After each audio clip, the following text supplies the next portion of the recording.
নমস্কার,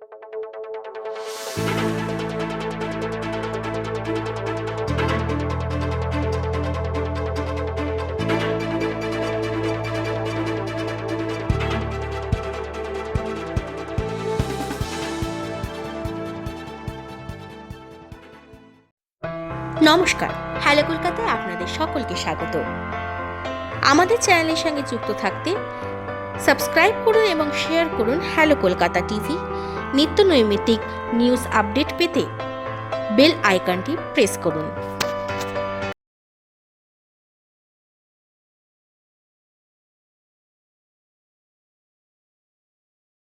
नमस्कार, मैं डॉक्टर अरुण कुमार। किसी महामारी से कम नहीं नशाखोरी, बढ़ता नशा समाज के लिए चिंता का विषय। पंजाब की एक बेबस 70 वर्षीय महिला ने मीडिया को आप बीती सुनाते हुए कहा कि उसका बेटा नशे में मर गया। बेटी ने भी आत्महत्या कर ली। उसके 2 नाती भी नशे के आदी हो चुके हैं।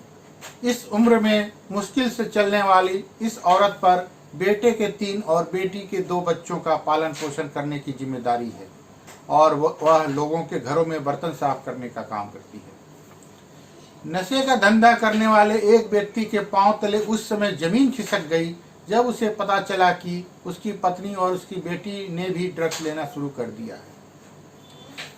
मेरे पास पैसे नहीं थे, ये ना ही मैं नशा करना चाहता था, लेकिन फिर भी मैं नशे का आदी बन गया। ये कहानी नशे के चंगुल में फंसे किसी एक युवक की नहीं, ऐसे असंख्य युवक हैं जो पढ़ाई लिखाई के दौरान इस जाल में फंस जाते हैं। दोस्तों के बीच यदि कोई एक भी नशा करता है तो वह अन्य साथियों को भी इस दलदल में धकेल देता है।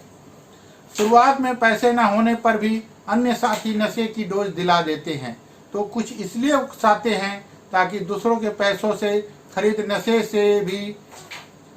नशे अपनी खुराक ले सके। शुरू में नशा करने वाले दोस्त यही कहते हैं कि एक बार लेकर देख, सभी चिंताओं से मुक्ति मिल जाएगी, शरीर एकदम रिलैक्स हो जाएगा आदि। लेकिन ऐसी बातों ही युवाओं को नशेड़ी बना रही है। पहले दोस्त ही दोस्त का घर आबाद करने में फर्ज समझते थे, लेकिन अब दोस्त ही दोस्त का घर बर्बाद कर रहे हैं, क्योंकि दोस्ती की बात आज दिन तक किसी ने नहीं टाली। अब तो फैशन और ग्लैमर की दुनिया में युवतियां, बच्चे और अधेड़ आयु के लोग भी नशे की लत में शिकार हो रहे हैं। कुछ एक वर्ष पहले तक केवल शराब, धूम्रपान और गुटखा आदि नशे ही चरम पर थे, लेकिन अब तो अफीम, चरस, कोकीन व सिंथेटिक ड्रग आदि जैसे मादक पदार्थों का धंधा बड़े पैमाने पर फल फूल रहा है।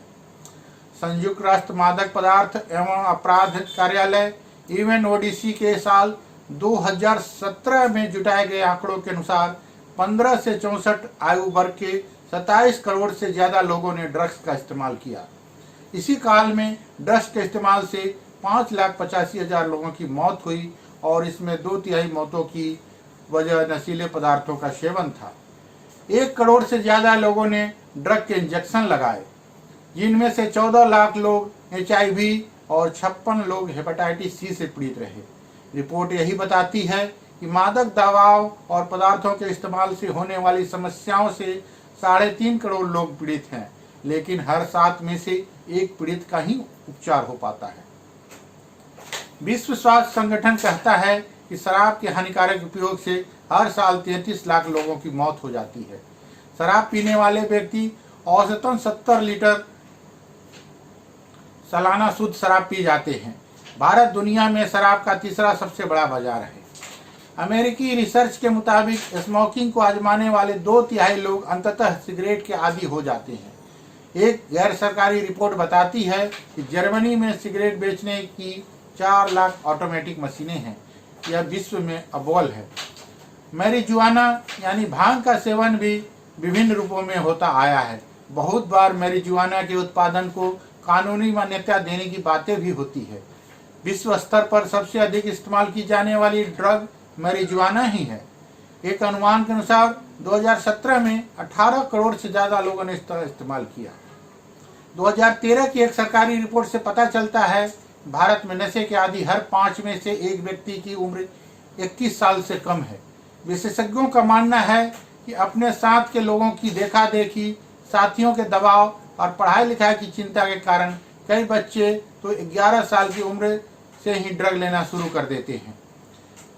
क्या यह हमारा सामाजिक पतन नहीं? बेघर बच्चों के लिए बीच में यह समस्या और भी गंभीर है। रिपोर्ट में पाया गया कि भारत में करीब 2 करोड़ बेघर बच्चों में से 40 से 70% किसी न किसी तरह के ड्रग के संपर्क में आते हैं। कईयों को 5 साल की उम्र से ही नशे का लत लग जाती है। ऐसे बच्चे आज आगे चलकर ड्रग पैडलर बन जाते हैं। साधन संपन्न वर्ग के युवाओं में आधुनिक सिंथेटिक ड्रग ज्यादा तेजी से फैल रहा है, क्योंकि यह नशा की भारी कीमत अदा कर हासिल कर होता है। देश में बढ़ते अपराध, बीमारी और हिंसा में भी नशाखोरी की अहम भूमिका रहती है।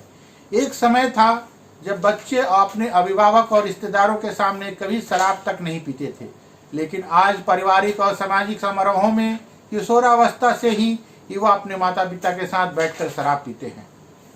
सरकार ने नशाखोरी के चलते बहुत सी दवाओं पर प्रतिबंध लगा दिया, जबकि इस कारण बीमार व्यक्ति भी उन दवाओं से वंचित हो गया। नशे के इस दुष्परिणाम से शायद हम जानबूझकर अनभिज्ञ होने का आडंबर कर रहे हैं, या फिर बेबस होकर इसलिए मुखदर्शक बने हुए हैं कि मेरा कौन सा अपना नशाखोरी से जुड़ा है। इस बुराई को समय रहते यदि दूर न किया जाए तो यह देश को बर्बाद कर देगी। अधिकांशतः किशोर विद्यालयों में या विद्यालय के बाहर अपने साथियों से नशाखोरी सीखते हैं। देश भर में स्कूलों में नशीले पदार्थों के इस्तेमाल और इसके दुष्प्रभाव में जागरूक करने के लिए स्कूली पाठ्यक्रम का हिस्सा बनाया जाना चाहिए। संवाद किसी भी समस्या का प्रथम और अंतिम हल हो सकता है, बशर्ते इसे समय रहते एक दूसरे से स्थापित किया जाए। बच्चों और अभिभावकों के बीच मजबूत बंधन आपसी संवाद और उनकी देखभाल करने पर आधारित होता है। बच्चों के साथ बिताया थोड़ा सा समय भी वास्तव में उनकी मदद करता है। कार्य चाहे छोटा हो या बड़ा, माता पिता को इसके लिए अपने बच्चों की प्रशंसा जरूर करनी चाहिए। सर्वोच्च न्यायालय ने बच्चों के स्कूली पाठ्यक्रम में नशीले पदार्थों के इस्तेमाल और उसके दुष्परिणामों के बारे में जानकारी दिए जाने पर बल दिया है।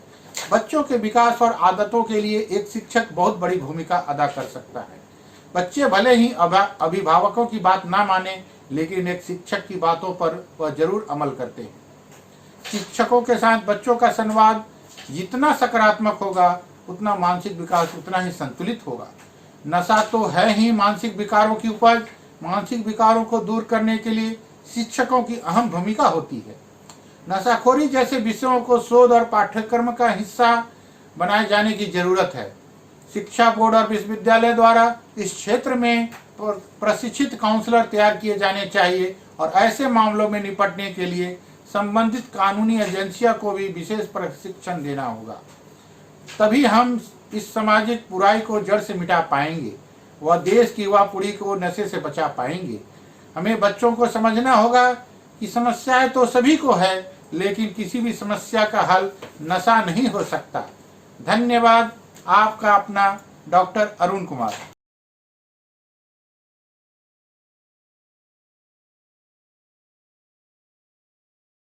नमस्कार।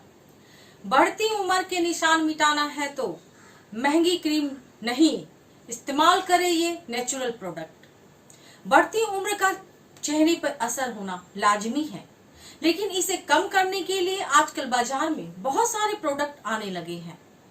अगर आप चाहती हैं तो जहाँ पर दिखने वाले उम्र के असर को कम किया जाए तो नेचुरल चीजों का इस्तेमाल करें, क्योंकि बढ़ती उम्र के असर को रोका नहीं जा सकता, लेकिन कम जरूर किया जा सकता है। इसके लिए केमिकल वाले प्रोडक्ट नहीं, बल्कि ये प्राकृतिक चीजों की आपकी मदद करेगी। तो चलिए जाने कौन सी वो नेचुरल चीजें हैं। कई बार महिलाएं त्वचा पर दिखने वाले उम्र के असर को कम करने के लिए हजारों रुपए क्रीम में बर्बाद करती है। इससे बेहतर होगा कि ये महिलाएं इन प्राकृतिक चीजों का इस्तेमाल करें, जिसका असर जल्दी ही चेहरों पर दिखने लगेगा। Jojoba oil. Jojoba oil moisturiser की तरह काम करता है। ये फाइन लाइनों और झुर्रियों को कम करने में मदद करता है। जैसे जैसे हमारी उम्र बढ़ती है, हमारी त्वचा कठोर और सूखी होने लगती है।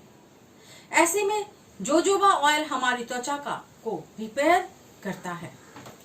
इससे त्वचा मुलायम हो जाती है और जवान दिखने लगती है। अनार एंटीऑक्सीडेंट से भरपूर होने के कारण अनार शरीर में फ्री रेडिकल्स के प्रभाव को बेअसर करता है।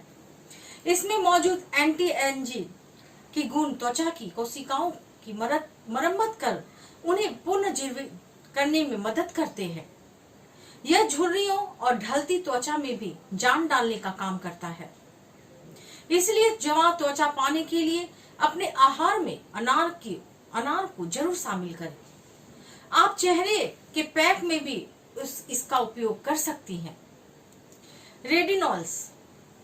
रेडिनॉल्स कोलेजन के उत्पादन में वृद्धि करके फाइन लाइनों और झुर्रियों को कम करता है। साथ ही त्वचा में नए रक्त वाहिकाओं के उत्पादन को भी उत्तेजित करता है, जो त्वचा के रंग में सुधार करता है। उम्र के साथ त्वचा पर पड़ने वाले धब्बे और पेंच को कम करने में मदद करता है। इसके नियमित इस्तेमाल में झुर्रियों में स्पष्ट सुधार होने में 3 से 6 माह लगते हैं और सर्वोत्तम परिणामों के लिए 6 से 12 महीने लगते हैं। सिया बटर में विटामिन ए, डी और ई होता है, जो त्वचा की रक्षा में मदद करता है। त्वचा को दृढ़ और तंग दिखने के दौरान फाइन लाइनों और झुर्रियों की उपस्थिति को कम करने में मदद करता है। सिया बटर में एंटीऑक्सीडेंट्स और फाइटोस्टेरॉल की स्वाभाविक रूप से अच्छी मात्रा होती है, जो त्वचा को पोषण देती है। इसका नियमित रूप से इस्तेमाल झुर्रियों को कम करता है। इसके एंटी एजिंग गुण में त्वचा में कई कोशिकाओं को जन्म देने की क्षमता होती है। मैं ललिता कुमारी, धन्यवाद।